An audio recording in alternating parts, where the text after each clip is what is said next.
Taking things personally is one of the most common sources of emotional distress in our interpersonal relationships and professional lives. When we interpret others' words or actions as direct attacks on our worth or character, we subject ourselves to unnecessary suffering. As, no one can make you feel inferior without your consent. This profound truth points to the reality that our interpretation of events, not the events themselves, determines whether we take things personally. In this video, we explore 12 powerful strategies to help you develop emotional resilience and stop taking things personally. 1. Recognize it's not about you. The foundational step in stopping the habit of taking things personally is recognizing that most people's behaviors and comments reflect their own inner world rather than anything about you. Don't take anything personally. Nothing others do is because of you. What others say and do is a projection of their own reality, their own dream.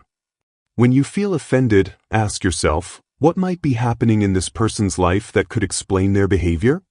This simple question creates psychological distance and helps you respond rather than react. 2. Develop strong self-awareness. Self-awareness acts as armor against taking things personally because when you know yourself deeply, your strengths, weaknesses, values, and triggers, external opinions hold less power over you. When you are content to be simply yourself and don't compare or compete, everyone will respect you.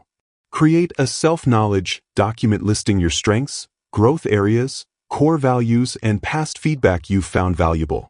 Review it regularly to reinforce your self-concept. 3. Cultivate emotional detachment. Emotional detachment doesn't mean becoming cold or uncaring. It means maintaining healthy boundaries between others' behavior and your emotional state. It's not what happens to you, but how you react to it that matters. When upset by someone's comment, physically step back, even just a few inches, to create psychological distance before responding. 4. Distinguish feedback from self-worth. Learning to separate constructive criticism of your actions from attacks on your character is crucial. When receiving criticism, say to yourself, this is about one specific behavior, not my entire worth as a person. 5. Develop a growth mindset. People with growth mindsets see criticism as information to improve rather than personal attacks. Believe skills can be developed through effort. Focus on learning rather than proving themselves. View challenges as opportunities. In a growth mindset, challenges are exciting rather than threatening. So rather than thinking, oh, I'm going to reveal my weaknesses, you say, wow, here's a chance to grow. 6. Practice self-compassion. Treating ourselves kindly during difficult moments reduces our need for external validation. Self-compassion involves mindfulness about painful feelings without over-identifying with them. Recognizing that imperfection is part of the shared human experience. Speaking to yourself as you would a good friend.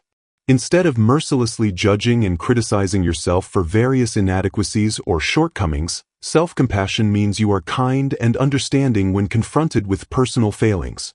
7. Understand projection. Psychological projection explains how people often attribute their own unacceptable feelings or traits to others. Everything that irritates us about others can lead us to an understanding of ourselves. Recognizing projection helps depersonalize harsh judgments. When facing harsh criticism, ask yourself, could this say more about them than about me? 8. Build emotional resilience. Emotional resilience, the ability to adapt to stressful situations, reduces how personally we take things. Here are the key resilience factors. Maintaining supportive relationships. Viewing change as part of life. Developing realistic goals and taking steps toward them.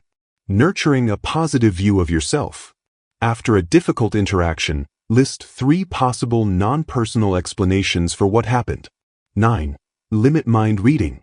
Assuming we know others' thoughts or intentions, they think I'm incompetent, fuels personalization. These assumptions are usually inaccurate yet drive emotional reactions. Cognitive behavioral therapy identifies mind reading as a common cognitive distortion. How to counter mind reading? Ask clarifying questions instead of assuming. Recognize that you can't know someone's thoughts without asking. Consider multiple possible explanations for their behavior. Remind yourself that others' opinions don't define reality. As Mark Twain humorously noted, "I've lived through some terrible things in my life, some of which actually happened."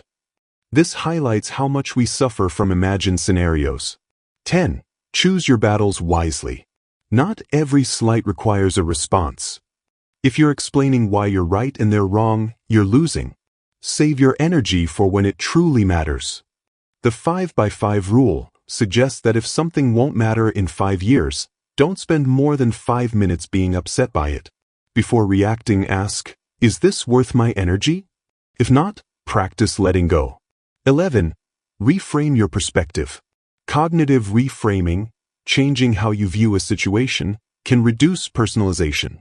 Choose not to be harmed, and you won't feel harmed. Don't feel harmed, and you haven't been. This highlights our power to interpret events. Add, "and that's okay," to upsetting thoughts. "They ignored me, and that's okay," to reduce their emotional charge. 12. Focus on what you can control. The Stoic dichotomy of control teaches that some things are within our control, our thoughts, actions, while others' opinions, external events, are not. There is only one way to happiness, and that is to cease worrying about things which are beyond the power of our will. When upset, ask, "What can I control here?" and direct your energy there. Stopping the habit of taking things personally is a journey of self-mastery that requires consistent practice. As you implement these strategies, you'll find yourself reacting less and choosing your responses more wisely. Remember the words of Eleanor Roosevelt, "You wouldn't worry so much about what others think of you if you realized how seldom they do." Most people are far more focused on themselves than on judging you. By developing self-awareness, emotional resilience, and healthy perspectives, you free yourself from the exhausting cycle of personalization. You begin to experience what psychologist Albert Ellis called unconditional self-acceptance, valuing yourself regardless of external validation or criticism. This doesn't mean becoming indifferent to others, but rather establishing proper boundaries where their behaviors don't dictate your self-worth. As you practice these techniques, you'll discover greater peace, improved relationships, and more energy to focus on what truly matters in your life. The ultimate freedom lies in recognizing that while you can't control others' words or actions, you always retain the power to choose how you interpret and respond to them. This realization is the key to emotional resilience and the antidote to taking things personally.